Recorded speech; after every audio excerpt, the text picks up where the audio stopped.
आज मैं आपके सामने गे-लुसैक लॉ का ये दूसरा पार्ट वीडियो जिसमें कि न्यूमेरिकल्स है उसको लेकर आया हूं। और ये फर्स्ट नंबर न्यूमेरिकल बोल रहा है methane burns in oxygen to form carbon dioxide and water vapour, calculate the volume of water vapour formed when 225 ml of methane is oxidized completely। तो पहले ये आईसीएसई बोर्ड के क्लास 10 के बच्चे, उनके लिए इक्वेशन दिया रहेगा, लेकिन यहाँ पर इक्वेशन नहीं है। ये 11 क्लास के बच्चे ध्यान दें, 11 क्लास के बच्चे पहले इक्वेशन को लिखेंगे। और रही बात कि कैसे समझें कि ये जो है गे-लुसैक लॉ पे बेस्ड क्वेश्चन है, ये समझने के बाद ही आप बनाना चालू करेंगे। पहली बात, गे-लुसैक लॉ जो है दो रिएक्टिंग गैसेस के लिए वॉल्यूम के रिलेशन को एस्टेब्लिश किया था गे-लुसैक ने।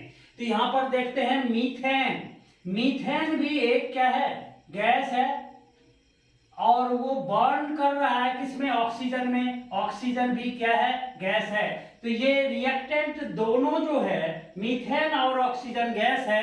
तो सर्टेनली ये क्वेश्चन जो है बेस्ड है गे-लुसैक लॉ पे।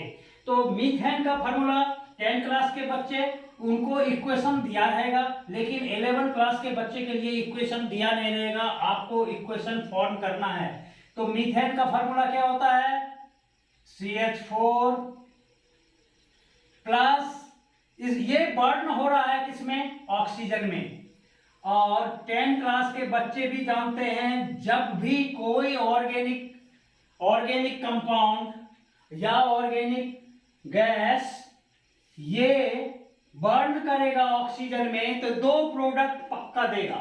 क्या क्या, कार्बन डाइऑक्साइड और वाटर।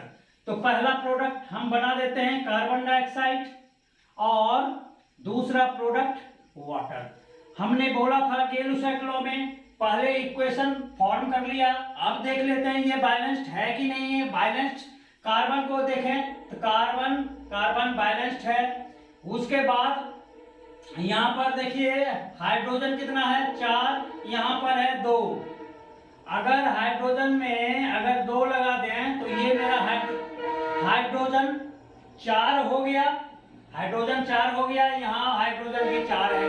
ओके, अब देखिए हाइड्रोजन जैसे ही 4 हुआ तो ऑक्सीजन हो गया 2 और 2 4, लेकिन यहाँ पर ऑक्सीजन कितना है, 2 ही है। तो अगर इसमें भी 2 लगा दें तो ऑक्सीजन हो गया 4 और यहाँ पर ऑक्सीजन इस साइड में भी हो गया 4। कार्बन बैलेंस्ड है, हाइड्रोजन भी बैलेंस्ड हो गया, ये अब बैलेंस्ड इक्वेशन है। अब इस पर हम लोग गे-लुसैक लॉ को अप्लाई कर सकते हैं। अब रही बात, दूसरी बात, हमने बोला था प्रीवियस वीडियो में कि अगर वाटर वेपर लिखा हुआ है तब तो ये गैस के रूप में ट्रीट होगा, और अगर ये वाटर वेपर नहीं लिखा हुआ है तो टेम्परेचर मेंशन्ड होगा। तो यहां पर टेम्परेचर मेंशन नहीं है, वाटर वेपर लिखा हुआ है, इसीलिए ये गैसियस फॉर्म में है। ये भी गैस, ये भी गैस, और रिएक्टेंट दोनों गैस है। इस पर गे-लुसैक लॉ अब हमको लगाना है और बोलता है calculate the volume of water vapour formed when 225 ml of methane is oxidised completely. अब देखिए पहले इसका रिएक्टेंट में हम उसके न्यूमरल कोफिशिएंट को वॉल्यूम रिप्रेजेंट करेंगे। तो न्यूमरल कोफिशिएंट नहीं है कुछ, इसका मतलब 1 है। तो मीथेन का वॉल्यूम हो गया कितना, 1 वॉल्यूम। ऑक्सीजन का कितना वॉल्यूम है, यहाँ 2 वॉल्यूम। मीथेन का 1 वॉल्यूम ऑक्सीजन के 2 वॉल्यूम से कंबाइन करेगा, और कार्बन डाइऑक्साइड का बनाएगा 1 वॉल्यूम, और वाटर वेपर का बनाएगा कितना वॉल्यूम, 2 वॉल्यूम। अब यहां पर देखिए आपको क्या दिया हुआ है, 225 ml of methane is oxidized completely। और क्या निकालना है? Calculate the volume of water. तो जिसको निकालना है और जिसके बारे में बताया हुआ इंफॉर्मेशन दिया गया है, जिसके बारे में बताया गया है कि आपको इतना वॉल्यूम, उसका रिएक्टिंग गैस का इतना वॉल्यूम लिया है तो वाटर वेपर कितना बनेगा।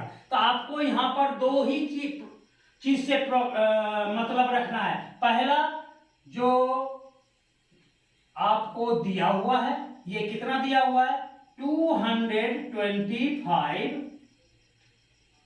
ml, ये वॉल्यूम दिया हुआ है मीथेन का। और मतलब किससे रखना है आपको? वाटर वेपर से। वाटर वेपर यहां पर कितना है? 2 वॉल्यूम। अब देखिए सीधा सा इसका सिंपल होल नंबर रेशियो क्या है? 1 volume of methane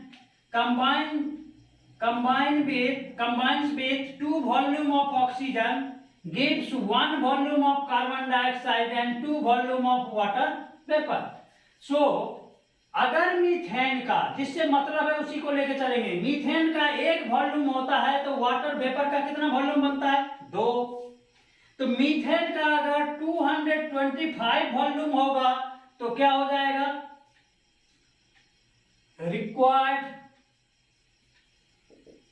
required volume of water vapor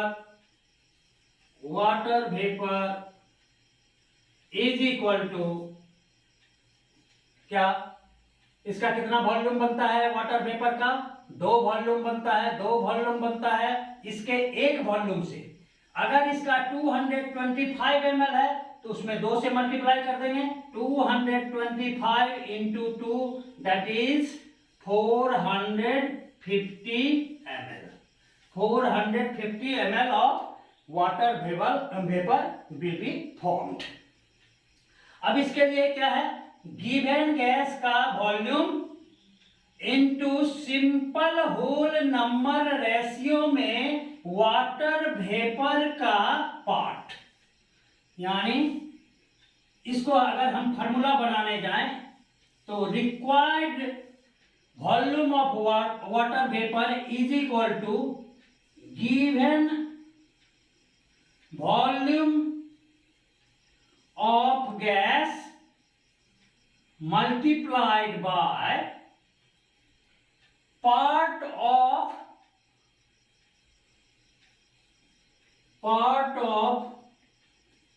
water vapor produced। जो गिवन वॉल्यूम है मीथेन का, उसमें part of water vapour ratio ये है 2। सिंपल होल नंबर रेशियो में उसके पार्ट को देखेंगे 2, उससे मल्टीप्लाई कर देंगे, आपको वॉल्यूम ऑफ वाटर वेपर निकल जाएगा। Next question.